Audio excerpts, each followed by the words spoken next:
श्री गोपाळ कृष्ण भगवान की जय। लीळा नंबर 70। आमजयेच्या देवळाकडे रामदेवाची भेट। सर्वज्ञ आमजयेच्या देवळाकडे गेले। वडाच्या झाडाच्या एका फांदीवर सर्वज्ञ बसलेले होते। रामदेव नावाचे एक गृहस्थ तेथे पुजारी होऊन राहत। ते उत्तरेश्वराच्या देवळात आले तेव्हा तेथील पुजाऱ्याने म्हटले, रामा रामा, येथे एक पुरुष आले आहेत। काय सांगू त्यांचे सौंदर्य, काय सांगू त्यांचे ऐश्वर्य। रामदेवाने विचारले, ते कुणीकडे गेले? आताच आमजयेच्या देवळाकडे गेले। रामदेव आले त्यावेळी सर्वज्ञ तेथेच वडाच्या फांदीवर दोन्हीकडे लोंबते श्रीचरण करून बसले होते। रामदेवाने सर्वज्ञांना दंडोते घातली, श्रीचरणा लागले आणि सर्वज्ञांपासून त्यांना विद्याशक्तीचा संचार झाला।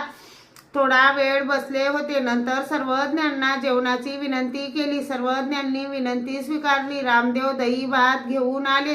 सुती वस्त्राची चौपदरी घडी करून आसन घातले। सर्वज्ञ आसनावर बसले। जेवण झाले, गुन्हा केला, पानाचा विडा घेतला। नंतर सर्वज्ञांचे वटेश्वराच्या देवळात वास्तव्य झाले।